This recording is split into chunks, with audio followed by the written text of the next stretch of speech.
Mesdames et messieurs, bonsoir, j'espère que vous allez bien. Nous avons deux actualités à vous présenter aujourd'hui, au fait. D'abord, la polémique sur, n'est-ce pas, la nationalité de Zainab.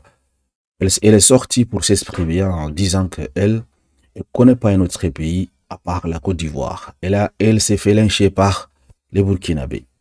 Et ensuite, nous avons le lieutenant Amadoué Traoré qui menace Johnny Pacheco. Il a dit que, n'est-ce pas, Johnny Pacheco allait payer tout ce qu'il est en train de faire actuellement au régime RHDP. Donc, sans plus tarder, nous allons prendre la première information. Je reviens encore sur ce petit sujet-là qui a fait couler beaucoup d'encre. Oui. Donc on disait que le nom Bansé ramènerait à nos frères du Burkina. Oui. D'autres disaient que c'était le nom de celui avec qui tu partagerais ta vie. Est-ce qu'à un moment donné, ça t'a pas ébranlé? Et justement, aujourd'hui, cette plateforme-là t'est dédiée pour que tu puisses lever le voile maintenant sur ce qui a voulu être un buzz pour ne pas rester et détourner un peu l'attention des gens sur le vrai point, celui qui était de battre le record de 5 jours. C'est ça. Franchement, moi je pense que cette histoire de elle est ivoirienne, n'est pas ivoirienne, je pense que ça c'est dans la mentalité de il faut qu'on puisse dépasser ça. C'est clair. Parce qu'on est africain d'abord avant tout. Personne ne renie ses origines. Mais moi je suis née en Côte d'Ivoire, j'ai grandi en Côte d'Ivoire, tous mes parents sont en Côte d'Ivoire. Mon mari n'est pas Bansé, c'est moi-même qui suis Bansé. Mon père, il est Bansé. Ouais. Et voilà, j'ai vécu toute ma vie. Je ne connais pas un autre pays que la Côte d'Ivoire. Donc, si le président même a dit compatriote, qui a dit, qui va venir dire autre chose encore? Je suis ivoirienne. C'est clair. Et crois-moi, Zainab, tu n'as même pas besoin de te justifier parce que aujourd'hui, bien sûr, la Côte d'Ivoire est ce premier pays-là on est fiers d'y appartenir. Et aujourd'hui, les Ivoiriens sont fiers de qui tu es, que ce soit Bansé, que ce soit Zainab, que ce soit Ramatou. Le reste, c'est ce que tu as offert à la Côte d'Ivoire. C'est ça. Est-ce qu'à un moment donné, tu n'as pas eu peur? Voilà, chers amis, venons donc de suivre, n'est-ce pas, Zainab Bansé qui s'est exprimée, n'est-ce pas, sur cette question. Elle dit, je suis né en Côte d'Ivoire et je suis africaine. Pour moi, cette histoire des nationalités, on doit dépasser ces débats. Mais ce n'est pas mon mari qui est Bansé, ce sont mes parents qui sont Bansé. Mais je suis ivoirienne et fière de l'être, en fait. Avez-vous suivi à un moment, à un seul instant où elle a régné ses origines? Je pense pas. Même dans la suite de la vidéo où elle dit qu'elle n'a pas connu un autre pays à part la Côte d'Ivoire.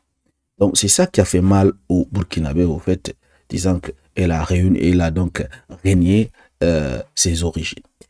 On va un peu voir ce que pense le peuple, en fait. Voilà Ousmane Bonkongo qui nous dit, depuis l'arrivée du capitaine Ibrahim Traoré, je n'ai plus le temps de personne. Ma prière pour lui tous les jours. L'autre nous dit, M. Taboré nous dit, moi aussi je croyais que j'étais ivoirien parce que je suis né là-bas. C'est la guerre de 2002 qui m'a montré les origines. Dès qu'il y aura un petit problème, tu comprendras l'adage Moussi qui dit, Bahirka, bon, je peux pas lire ça. Vous voyez un peu comment les gens sont. Ils disent que là, puisque les élections 2025 arrivent, quand il y aura quelque chose en Côte d'Ivoire, elle fuira dans ces pays pour aller se réfugier au Burkina Faso. À ce moment, ils sont prêts pour la rejeter. D'après eux, elle a donc rejeté ses origines, qui est le Burkina. Puis du pic. Il y a un adage en mort qui dit, bon, moi je peux pas lire les adages, mais la tradition de cet adage dit ceci: le jour où elle ne pourra plus rien donner aux Ivoiriens, on va les rappeler ses origines. Wait and see. Donc, ils disent qu'il faut donner la raison au temps. Ça, c'est les Burkinabés qui sont sortis, n'est-ce pas, contre la sortie des Zainab. Pour eux, elle a régné donc ses origines. Si elle est fière de cette nationalité ivoirienne, c'est son problème. Nous, on est fiers d'être Burkinabés. Vous voyez un peu. Ils sont fâchés, en fait. Les Burkinabés sont fâchés contre Zainab. Qu'est-ce que Wangwa Salif Drago nous dit? On s'en fout de toi avec ta nationalité. Tu n'es pas la première à régner tes origines. Ils sont nombreux en Côte d'Ivoire. Ils disent que c'est leurs parents qui sont burkinabés, alors ils ne sont pas Burkina. Ousmane Siboré nous dit ceci, cela n'étonne personne. Des milliers de Burkinabés sont naturalisés ivoiriens et ont régné leur origine burkinabé, à commencer par leur président Ouattara. Ça n'engage que eux. Normalement, il a écrit ça n'engage que. Nous sommes fiers d'être burkinabés et on n'en a rien à envier à la Côte d'Ivoire. On continue. Voilà Issa Sana qui a écrit ceci à cher Zenab. Merci pour votre déclaration. Il est tout à fait naturel d'avoir un attachement particulier au pays où l'on est né et où l'on a grandi. La fierté d'appartenir à une nation, quelle qu'elle soit, d'origine ou d'adoption, est une richesse qui contribue à l'identité personnelle. Cela dit, il est aussi important de reconnaître que nos origines familiales sont une part essentielle de qui nous sommes. Elles ne sont pas en opposition à notre nationalité. Mais en complément, être fier de vos racines burkinabées n'enlève rien à votre identité ivoirienne. Bien au contraire, cela montre la diversité et la complexité de votre parcours. Et là tout dans un monde de plus en plus connecté. Le débat sur la nationalité ne devrait pas diviser, mais plutôt enrichir les discussions sur nos identités multiples. Chaque culture, chaque origine apporte une contribution précieuse à ce que nous sommes individuellement et collectivement. Restez fiers de toutes les facettes qui font de vous une femme africaine unique. Avec respect, David Alenfo, qui a écrit, n'est-ce pas, ces longs discours. Et je pense qu'il a raison. Issa Nyamou nous dit ceci, elle a tout dit. Elle n'est pas le premier burkinabé naturalisé ivoirienne. Elle ne sera plus non plus la dernière. D'ailleurs, il n'y a pas un mal à cela. Comme elle a su bien traduire, elle est tout simplement de nationalité africaine. Merci ma chère africaine. Voilà, ça me va très bien qu'elle a des origines burkinabées, car les burkinabés sont les grands bosseurs. C'est important de connaître ses origines. Si elle pense qu'on doit dépasser ces histoires de nationalité, pourquoi dire à la fin de ses propos, mais je suis ivoirienne et fière de l'être, elle peut régner la terre natale de ses parents, mais qu'elle ne se moque pas de notre intelligence. Je ne sais pas pourquoi est-ce que les gens veulent prendre une petite situation, des petits propos pour, n'est-ce pas, agrandir cela en fait. Je ne vois pas de mal à ce que Zenab dit. Elle a reconnu que ses parents, ce sont des Burkinabés, mais elle n'a connu qu'un seul pays, en fait. Elle n'a connu que la Côte d'Ivoire. C'est tout comme un Africain qui vivant peut-être en Europe. Et puis, ses parents ont immigré en Europe avant sa naissance, donc il est né en France, par exemple. Il connaît rien de l'Afrique. Toutes ses éducations, sa culture, tout est française, en fait. Lorsque subitement, vous lui posez la question, t'es quoi? Il te dit, il est français, en fait. Et de quelle origine il te dit, moi, je suis français? C'est comme ça, comme ça.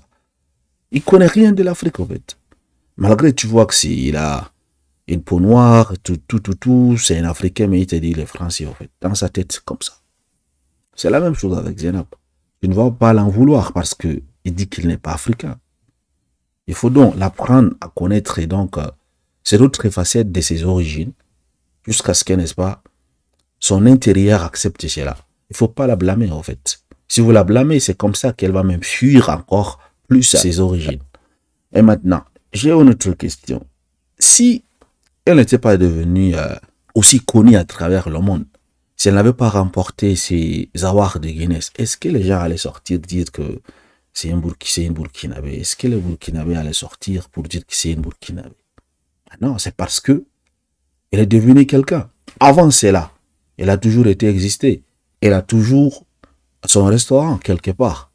Pourquoi à ce moment, on n'a jamais entendu, n'est-ce pas, les Burkinabés sortir pour réclamer que Zenab Bassé, donc, a des origines, donc, burkinabé? Pourquoi? Il ne faut pas attendre quand même, lorsque l'accomplissement arrive, qu'on sort, n'est-ce pas, pour vouloir également réclamer cela.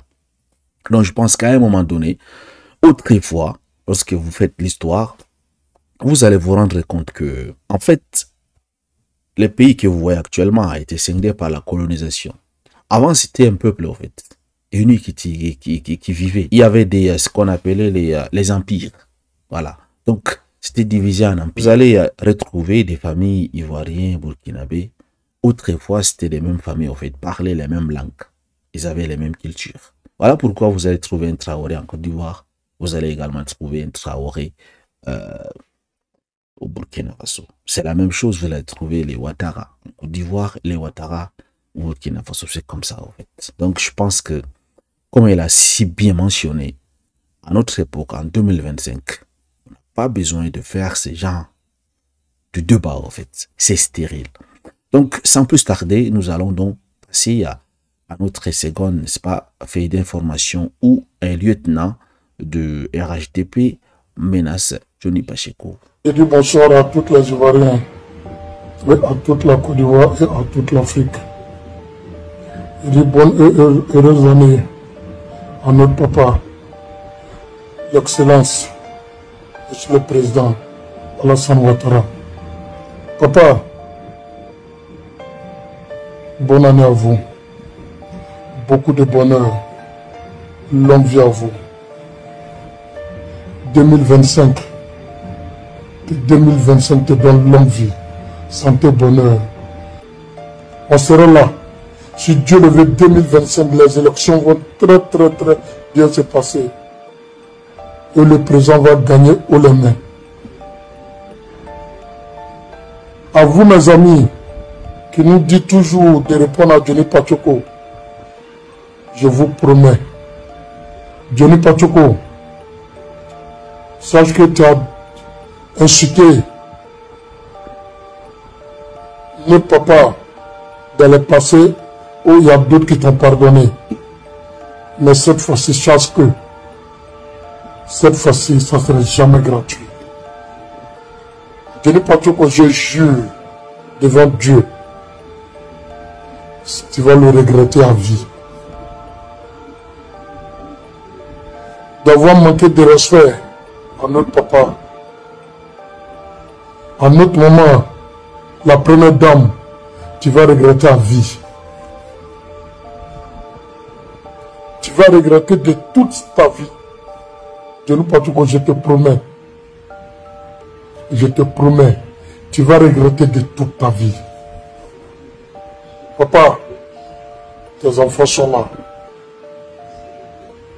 2025 va se passer comme 2024 a passé, comme 2023 a passé, comme 2022 a passé. Si Dieu le veut, il n'aura rien. Il n'aura rien, papa. Nous prions pour toi, papa. Que Dieu vous donne longue vie, santé, bonheur. Notre chef d'état-major, Général Jumia, nous vous disons merci. Là, c'est le lieutenant Amoudi Traoré. Et dans les commentaires, ils disent que c'est l'homme par qui tout est arrivé à Bouaké. Il est passé de cordonnier à lieutenant, commandant, n'est-ce pas, du CCDO. Vous avez suivi donc le contenu de son message où il a dit que cette fois-ci, Johnny Pacheco va payer. Il va regretter. Je ne sais pas. Est-ce que ça va être un assassinat? Ça va être... Ils vont traquer Johnny? C'est la prison? Je ne sais pas en fait. Vont-ils envoyer des mercenaires à ses trousses? En tout cas, on a écouté le message. On a suivi. Donc si demain, Johnny Pacheco est mort, nous savons, n'est-ce pas, à qui nous adresser. Les amis, merci de m'avoir suivi. Excellente soirée à vous. À très bientôt.